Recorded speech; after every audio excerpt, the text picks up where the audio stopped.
और आगे बढ़ते हैं और आपको एक पश्चिम बंगाल में हुआ हाई प्रोफाइल मर्डर केस के बारे में बताते हैं, जिसकी गूंज सिर्फ कोलकाता तक नहीं सुनाई दे रही है बल्कि ढाका तक लोग इसे सुनकर सहमे हुए हैं। यह बांग्लादेश के सांसद अनवरुल अजीम अनवर की तस्वीर है। वो 12 मई को कोलकाता आए थे। इसके बाद अचानक लापता हो गए। दूसरे देश के सांसद का इंडिया में अचानक लापता होना सुर्खियां बन गया। पुलिस ने उन्हें ढूंढ निकालने के लिए बड़े स्तर पर मिशन चलाया और इसके बाद जो पता चला सुनकर हर कोई कांप गया।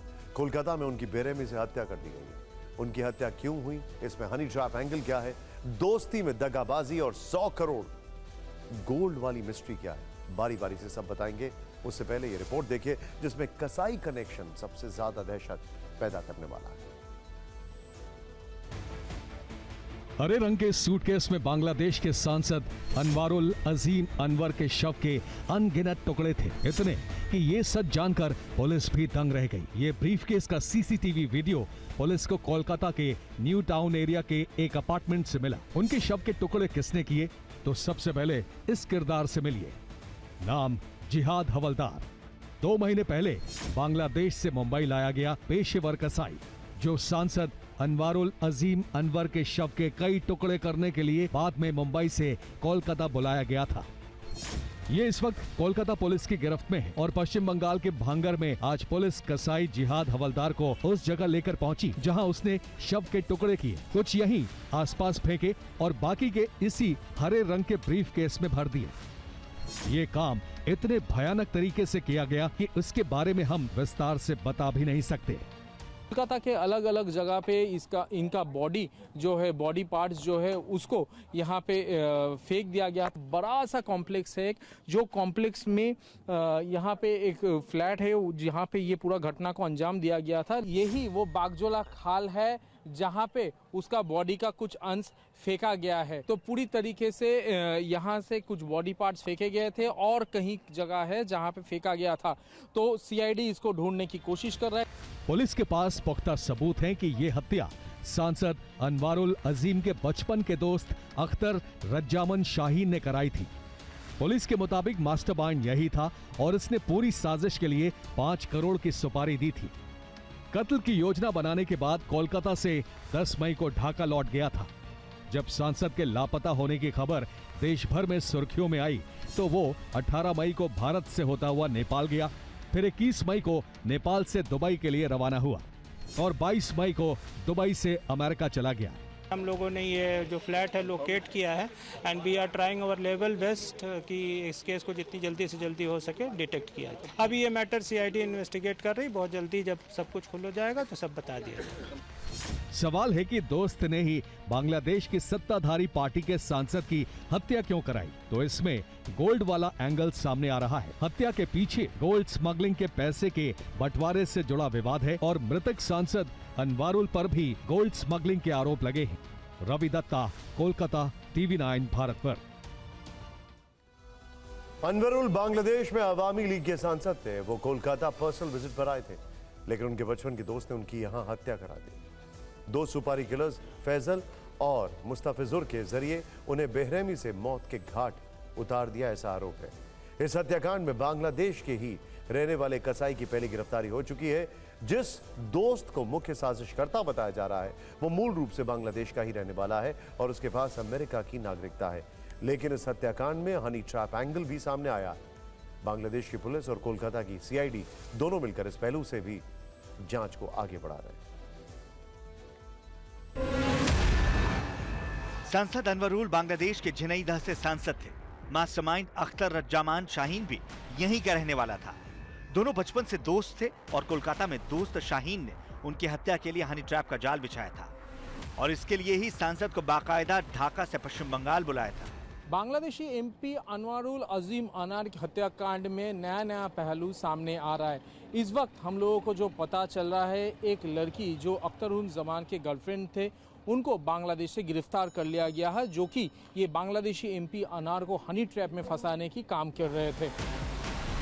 अब उस महिला से मिलिए जिसके जरिए हनी ट्रैप में सांसद को फंसाया गया। नाम सिलांती रहमान।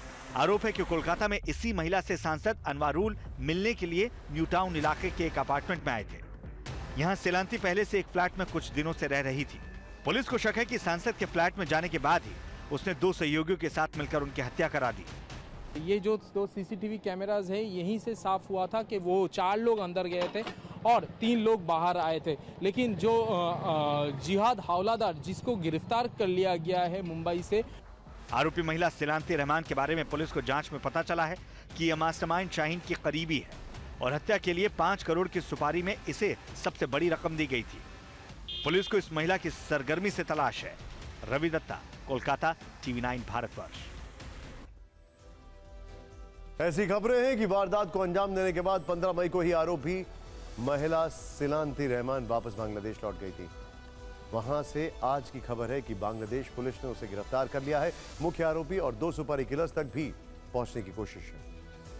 बांग्लादेश के सांसद की हत्या के बाद अब खबर पुणे के उस एक्सीडेंट की जिससे पूरे देश में आक्रोश है। पोर्शे कार से 2 लोगों की जान लेने वाले नाबालिग आरोपी के केस में अब एक सीसीटीवी फुटेज सवालों के घेरे में है। पोर्शे कार से 2 लोगों को टक्कर मारने के बाद से यह वीडियो सामने आया। अपने दोस्तों के साथ घर से निकलने के बाद नाबालिग आरोपी इस बार में बैठकर शराब पी रहा था। पार्टी का बिल करीब 48,000 रुपए आया था। यहां से फिर वो एक दूसरे बार में गया, वहां भी शराब पी और फिर 2 लोगों को बेरहमी से टक्कर मारकर जान ली थी। लेकिन इस मामले में अब चौंकाने वाला खुलासा हुआ है। पुलिस सूत्रों से TV9 भारतवर्ष को यह जानकारी मिली है कि जिस पब में नाबालिग शराब का सेवन कर रहा था उस पब की सीसीटीवी फुटेज से छेड़छाड़ की गई है। पुणे के कोजी बार के सीसीटीवी फुटेज को लेकर सवाल उठ रहे हैं। पहला बड़ा सवाल यही, क्या पुणे के कोजी बार में सीसीटीवी फुटेज से छेड़छाड़ हुई? क्या पुणे के कोजी बार में सीसीटीवी टेम्परिंग की गई? पुलिस को बार से बरामद की गई DVR में क्या मिला? कोजी बार के ओरिजिनल ओनरशिप पेपर कहां है? इस तरह के कई सवालों की पड़ताल तेज कर दी गई है। इससे पहले आप एक रिपोर्ट देखिए, फिर बात करेंगे कि क्या नाबालिग आरोपी को पुलिस कस्टडी में पिज्जा बर्गर दिया गया?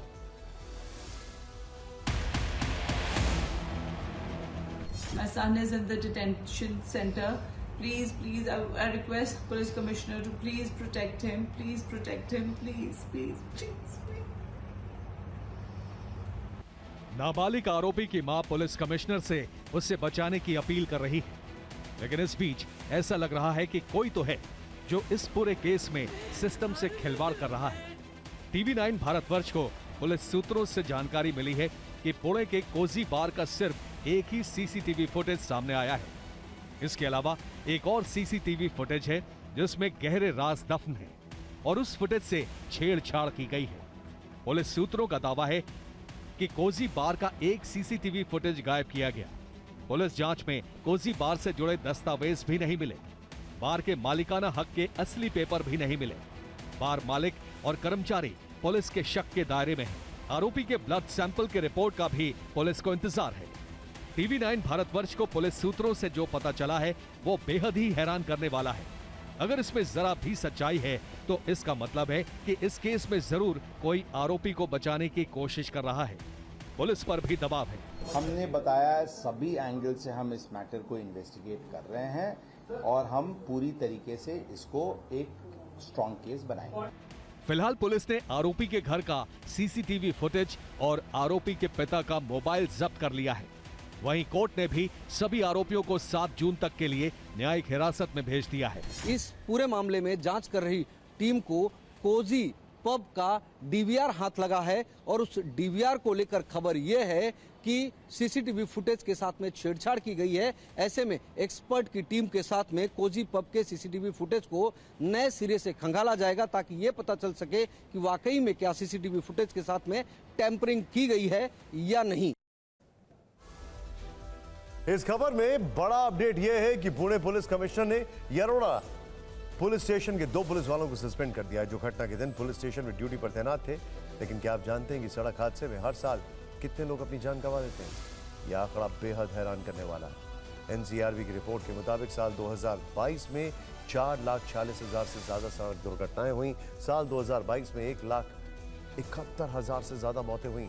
ओवर स्पीडिंग की वजह से 1 लाख से ज्यादा लोगों की मौत हुई। देश के शहरी इलाकों में ही करीब 1,80,000 से ज्यादा एक्सीडेंट हुए। और अब इस केस ने सियासी टर्न भी ले लिया। विपक्ष ने महाराष्ट्र की शिंदे सरकार और बीजेपी को घेरना शुरू कर दिया है। इसे लेकर धरना प्रदर्शन का दौर शुरू हो गया है। एनसीपी शरद गुट के कार्यकर्ताओं ने आज कलेक्ट्रेट के बाहर विरोध प्रदर्शन किया, जबकि पुणे से कांग्रेस उम्मीदवार रविंद्र धांगे कर धरने पर बैठ गए। सभी इस केस में सरकार को घेर रहे हैं, साथ ही पुणे के पुलिस कमिश्नर की ट्रांसफर की मांग कर रहे हैं। विपक्ष ने यह कहते हुए भी पुलिस को कटघरे में खड़ा कर दिया है कि आरोपी को पुलिस कस्टडी में स्पेशल ट्रीटमेंट दिया गया, उसे खाने के लिए पिज्जा बर्गर दिया गया। यह रिपोर्ट देखें। पुणे कार हादसे में 2 लोगों की जान चली गई और अब विपक्ष ने इसमें पुलिस को घसीट लिया है। शिवसेना उद्धव गुट के प्रवक्ता संजय राउत ने कहा था कि आरोपी को पुलिस कस्टडी में पिज्जा बर्गर दिया गया। तुम्ही त्याला पोलीस स्टेशनला पिझ्झा खायला घालताय, बर्गर खायला घालताय, बाजूला 2 मुर्दे पडलेले आहेत, खोटा रिपोर्ट देताय मेडिकल। तो वहीं एनसीपी शरद पवार गुट की सांसद सुप्रिया सुले ने महाराष्ट्र के डिप्टी सीएम देवेंद्र फडणवीस के उस बयान को आधार बताते हुए हमला किया जिसमें उन्होंने कहा था कि पुलिस किसी दबाव में आकर कार्रवाई ना करे। कि उसको बेल कैसी मिली, किस नेता ने फोन किया, किस नेता के कारण उसको बेल भी दी, पिज्जा भी, बिरयानी भी दी, किसने खिलाया? ये विपक्ष ने पुणे कार हादसे में सरकार को चारों तरफ से घेरने की कोशिश की है और सवाल पुणे पुलिस पर उठ रहे हैं।